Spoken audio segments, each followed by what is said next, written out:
Hey everybody, it's Connie with SimplySimpleStamping.com. Welcome to a new simple stamping video.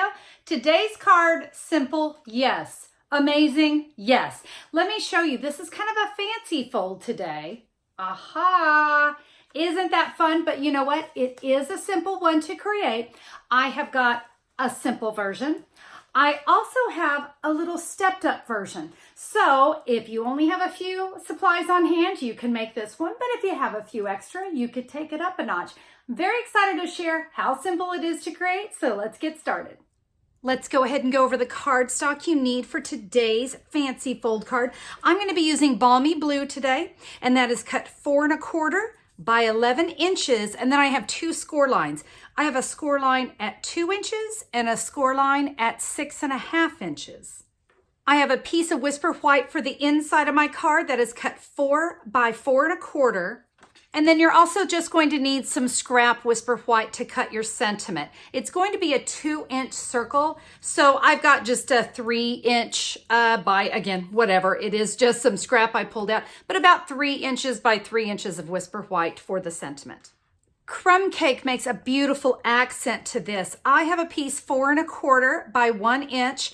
I also have a 2 1/4 inch circle punch. We're going to be using a piece of our Gingham Gala Designer Series paper. This is in the Balmy Blue. Remember, these come 6 by 6, and let me show you how we're going to cut that down. You're going to cut it down to 4 inches. That's going to give us a really nice leftover piece to use on another card.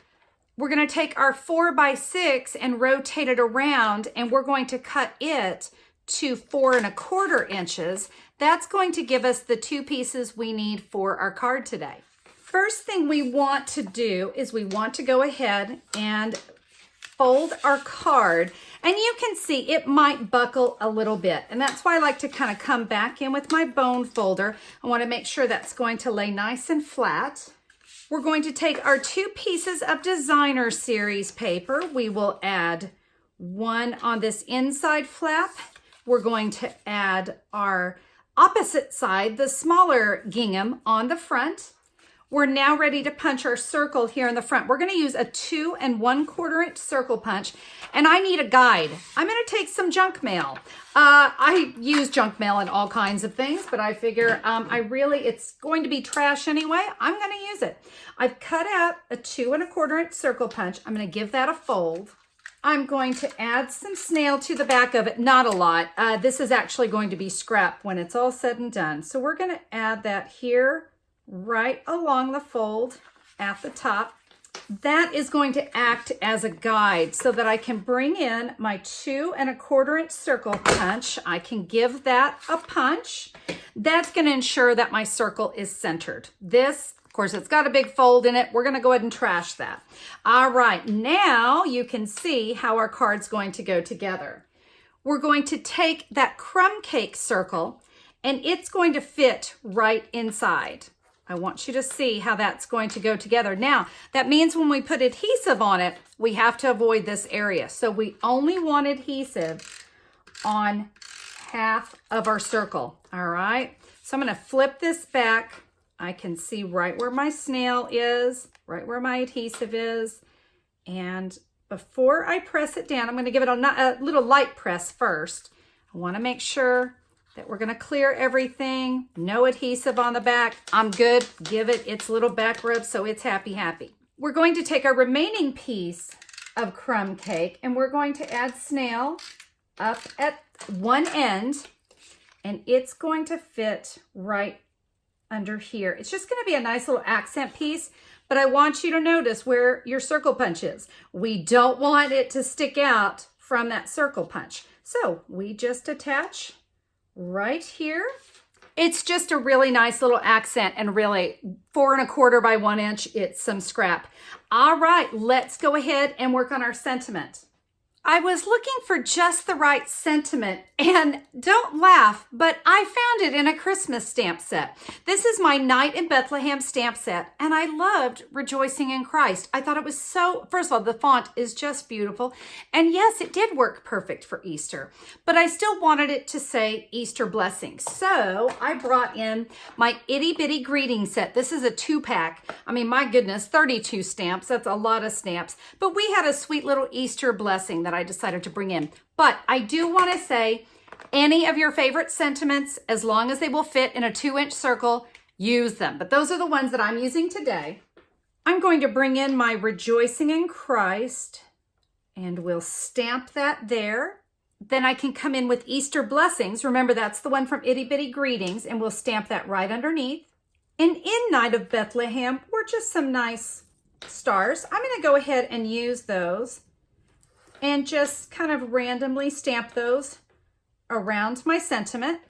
And now with the 2-inch circle punch, remember we need it to be a little smaller, we can come in and punch out our sentiment. Our Whisper White is going to go right here. So I wanted to make sure I had my measurement correct of how to stamp. So let's come back in with Rejoicing in Christ and Easter Blessings, and we'll go ahead and bring in just a little happy with these stars. And now we can add this. This, of course, is our inside sentiment, and it will go right down here. You notice we're down here by the circle because that's going to go right there. We can add our other sentiment, our front sentiment here on the circle. Very simple. If you want to keep it simple, you could stop right there. Let's go ahead and step it up a notch and see what you think. I have got our classic weave ribbon in crumb cake. I've got, probably about 15 inches or so. And we're going to tie that in a square knot right here. And we'll put the square knot underneath our little circle. So right over left and under, left over right and under, and if you will only pull what's in your left hand, you notice your little square knot comes out square. And then you can line up that ribbon right there with your crumb cake on the back. But you see, that really does dress it up. I like that. How about we bring in another stamp set? For those of you that really want to step it up, let's bring in one more. How about the Pop of Petals bundle? I love this one. We have a really great punch. I love to work with punches. We've got some wonderful stamps here. And on that scrap of Whisper White, you can just stamp and punch 2 of the flowers. We'll take one and add it there. I can add a little snail here to the remaining flower. Put it right there. And then it's a Pop of Petals for a reason. Let's give that a little pop. So whether you like to keep it simple or you want to step it up a notch, it is a really great card. And remember, sentiments, get creative with what you have. Look at your stamp sets, find out what stamp sets will fit in a 2-inch circle. And trust me, there are a lot of them, but I think this is just a really sweet card. I love the little extra fancy fold. And you know what? If you just have a few supplies, hopefully you have everything that you need to create the simple card. But if you have a few extra supplies and you want to step it up a notch, it's always nice to add that little extra touch to a card. Now, one thing I didn't mention in the video is that the cards are going to fit in our medium-sized envelope. So yes, these are easy to mail too. Now, if you'd like more information about today's card, maybe you need to grab those scoring measurements, or you want to see a little bit more about the designer series paper, here's what you can do. Head over to simplysimplestamping.com and just look for the April 6th, 2019 blog post. That's where I'll have all the details about the card. And if there's something you'd like to add to your next order, you can just click a pic. It'll take you right to my online store. You can order the supplies you need right there. Guys, I would be so thrilled to be your Stampin' Up! Demonstrator. Just head over to simplysimplestamping.com and check it out. All right, that is all for me today. I hope you guys have a fabulous day. Let's stamp something awesome today, and we'll see you next time. Bye-bye.